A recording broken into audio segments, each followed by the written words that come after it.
Hello friends, welcome to another episode of Mantra of Azure. In this episode, we are going to learn Azure Queue Storage. Friends, as we know that there are four types of Azure storage services.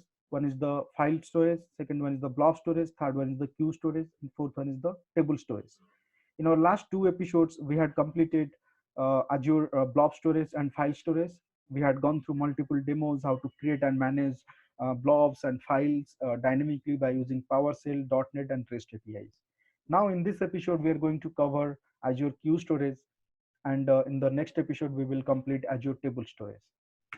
So this episode is going to be covered with four topics. First, we're going to understand what is Azure Queue in detail, and then I'll be showing you demos how to create and manage Azure queues by using Azure Portal, by using PowerShell Code, and the .NET SDK as well.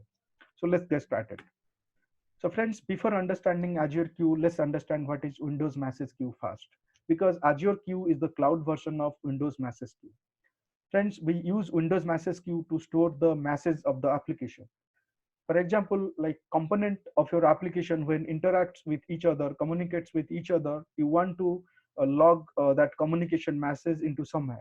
So in that case, Windows Message Queue is the preferable option to hold your communication message, your workflow communication message, so that you can read that message queue message and you can debug your application properly.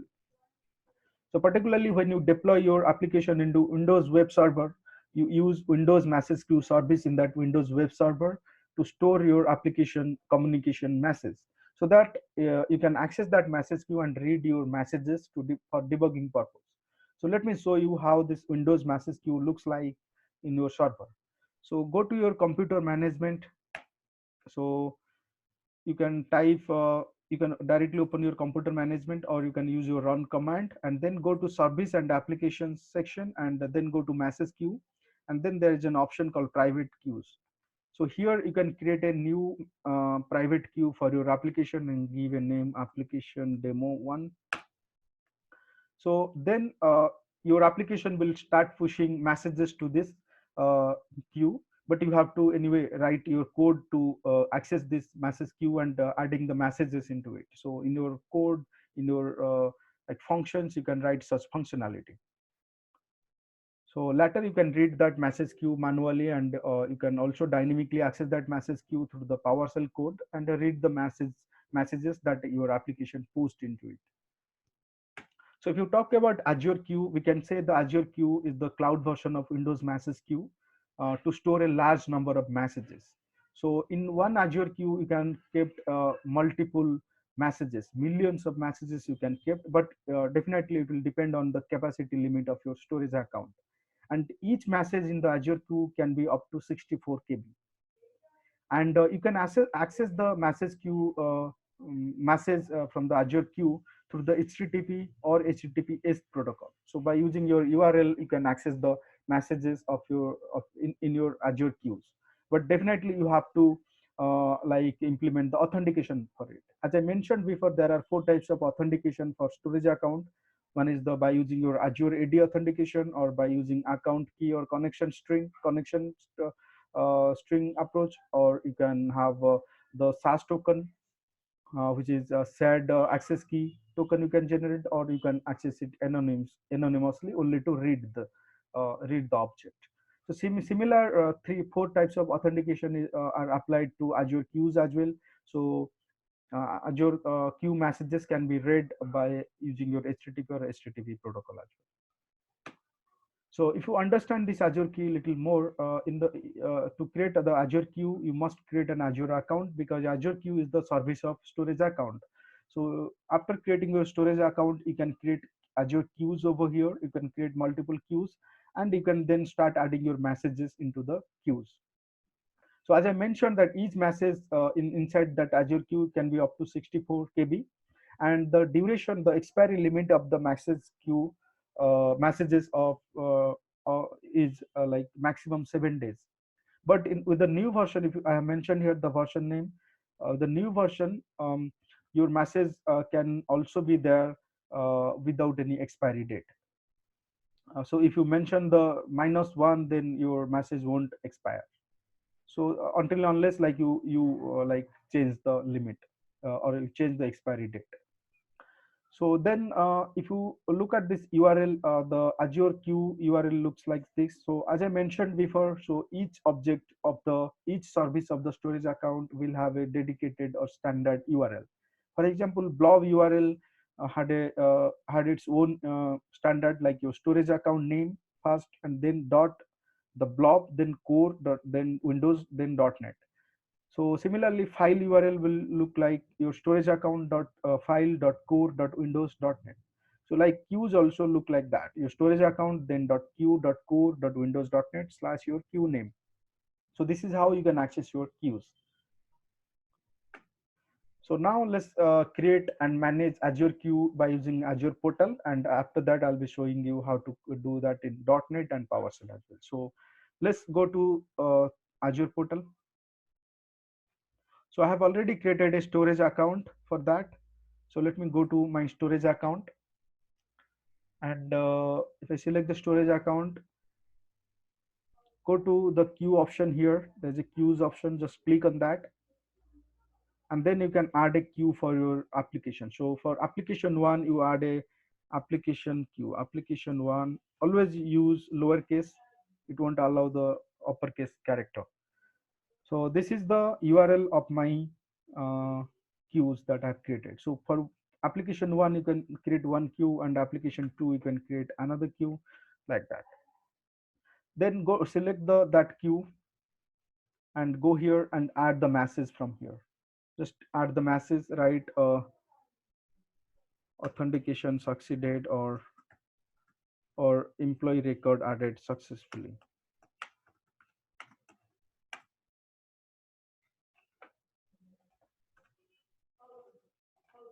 Added successfully.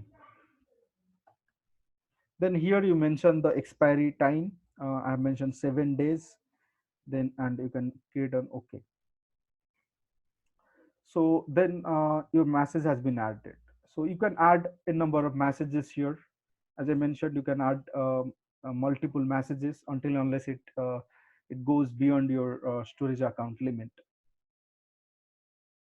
Then if you want to delete your message, you can select it and delete it. And there are very few options here, so you can go through it. So I won't spend more time to explain this, because this is as simple as the Windows message queue. So then let's understand, let's create and manage Azure queue by using .NET. So I have already created a project to work with message queue. So in the same solution that I had shared you before, I've created another file called my queue.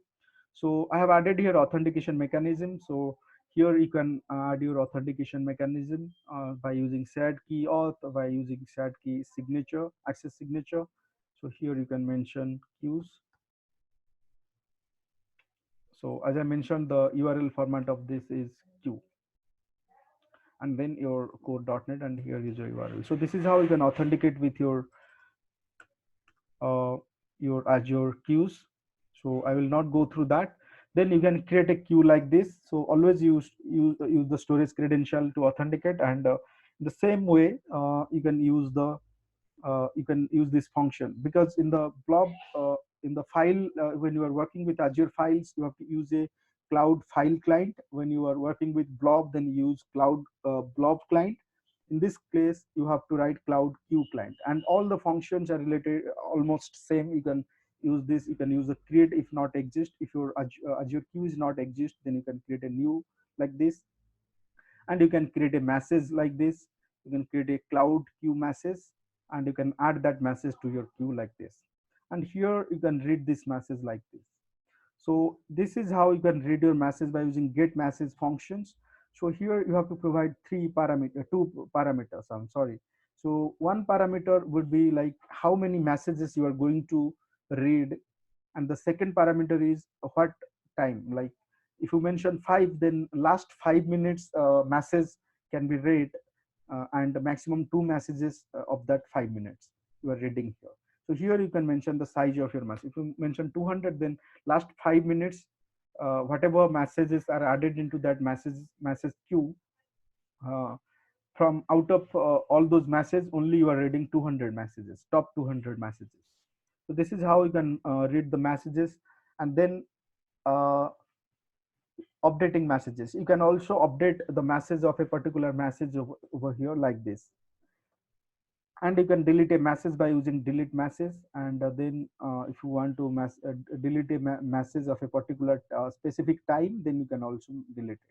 Then here you can read the queue length, Azure queue length, the total length size of the queue, and you can delete the queue also. And this function also used to get a queue URL. As I mentioned that you can access masses of your message queue uh, through the HTTP or HTTPS URL. So here you generate a like URL with a specific time period limit. You can add the duration like this. I have already explained this in the blog, in the file episode, Azure file episode. So like you can generate a temporary URL to with a specific like expiry time, so that for that particular time you can access that URL. After that you will not be able to access that URL. So this is how you can access your messages, and you can manage your messages. So this is straightforward way. If you know the Azure file and blob approach, then similar kind of classes and functions are used here. Just install the SDK and you will get all the classes here. So I'll be sharing this source code in the video description. You can download and you can go through it. So for now I'll be showing you how to create and messages dynamically quickly here. So let me create a message queue, and let me add a message over here. Create a message and rate it. So let me first create and rate it. So this is the queue name that I'm going to create, and the authentication mechanism will be used shared key. So this is one of the authentication mechanisms. So I added all the functions to authenticate, so you can use a specific one. So let me copy the account name and the account key here, so that I'll be able to authenticate to my um, like storage account. So my storage account name is episode 11 storage, and my key would be here, access key. Go to access key and copy the key and paste here. Okay, so now let me run this application. So the queue that I'm going to create is employee hyphen management hyphen app. So I'm creating a queue now here. The cursor point has been come. So my key has been created. So let me check if my Azure queue is created or not. The Azure queue name is employee hyphen management hyphen app. So my queue has been created. But currently in that queue there is no message. So in this function I am creating a new message into that queue. So hello world, and I'm adding the messages and done. So if I refresh it, my message has come here. So this is how you can create a message. One more information I want to give you, friend. When you are reading your message will be invisible for next 30 minutes. That means when suppose one person is reading that message from that queue, then that message will be invisible in the queue for 30 seconds, and after that 30 seconds that will be revisible on the queue. So this is the like standard of Azure queue. We can't say like why they're doing it, but this is the standard. And like if you delete that, uh, then it will not be visible permanently. So I'll be sharing this source code. So I will not go through each and every options. So this is just kind of straightforward way of working with Azure queues using this code. So I'll just stop it. So then the third option is by using PowerShell, I'll try to create and manage Azure queues. So let me open my PowerShell window, PowerShell ICE. So I have already opened here. So what you have to do is you have to work with AJ commands. So you import the AJ command here.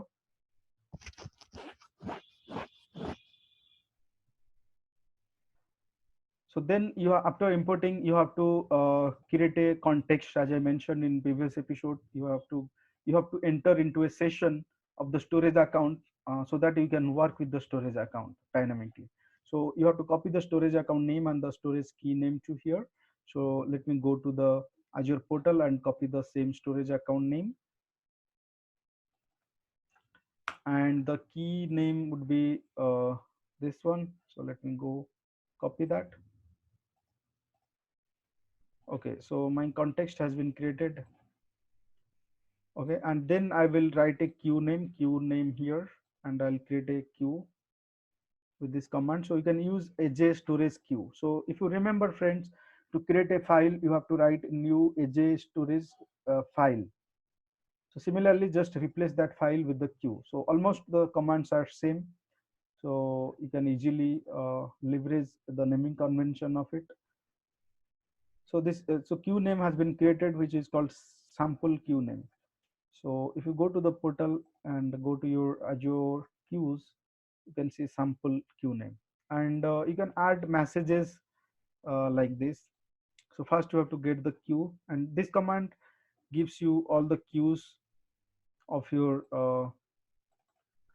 storage account. Yeah, so you created a queue. So if you select that, it will list all the queues here. So now you're going to add a queue to this message queue, right? So this command is used to write add message queue to your Azure queue. So then you can read the message by using this code, and you can delete the messages by using this code. Just delete message async, and you can remove the complete queue by using this name. So I'll be sharing the source code as well in the video description. You can go through this. So let me delete the storage queue, Azure storage queue. Okay, the queue has been deleted. So if I refresh it, I can see that sample queue is not there. So this is very like simple way to create Azure queues and messages and reading messages, deleting messages, and updating the messages. So friends, in our next episode, we are going to cover Azure table storage account. So thank you, friends. This was a wonderful session. Thank you for having a good time with us. Hope this episode helped you to make something amazing. If you like the video, please like, subscribe, and share the video. Thanks.